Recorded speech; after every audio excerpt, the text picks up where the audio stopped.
Puntland lies on the northeastern corner of Somalia, bordering the Gulf of Aden and the Indian Ocean.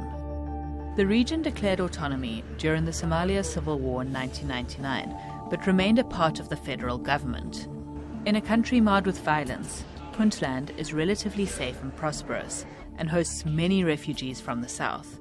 Its economy is also thriving, thanks to large oil and gas reserves. Its major port, Burcad, boosts regional development and secures food supplies to the Horn of Africa. A surge in pirate raids over a decade ago has since been quelled by the UAE-funded and internationally trained Puntland Marine Police Force. Then there were attacks by the Al-Qaeda-affiliated Al-Shabaab terror group. But none of these have held Puntland back from a transition to democracy. In 2021, the state ditched an indirect electoral system that saw elderly clan members appoint a 66-seat local assembly. Instead, the people went to the polls to elect lawmakers in 3 districts.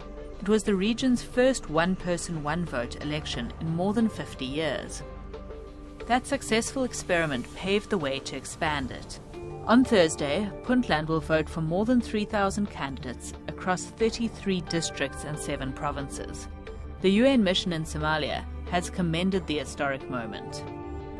The partners believe that Puntland's experience with direct elections has the potential to inform and inspire the expansion of democracy across Somalia at all levels of government.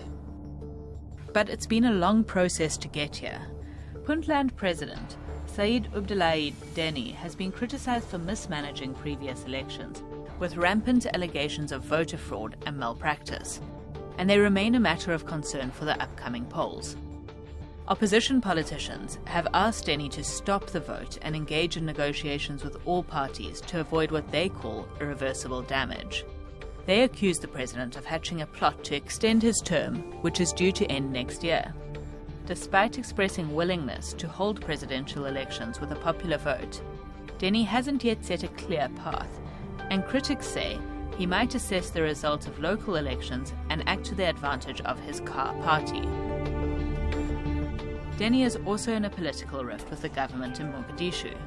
He is unhappy about the federal government's growing control over the region. Puntland has also refused to participate in the country's debt relief program. Somali Prime Minister Hamza Abdi Barre says Puntland will be responsible for any election failure. It is better for people to go for free elections, but what if what's going on will lead to the destruction of Puntland? It should be done in a way that is consensus and something that is agreed upon. Otherwise, no. Meanwhile, Deni, who also ran for Somalia's presidency last year and lost, accuses Mogadishu of undermining regional stability. The president and his prime minister have agreed to refuse the Puntland democracy and its willingness to hold one-man, one-vote elections. Democratic transitions are not easy. Despite all the obstacles, Puntland has managed to develop a direct election system, and if it manages to pass its biggest test yet, it might inspire not just Somalia, but also the great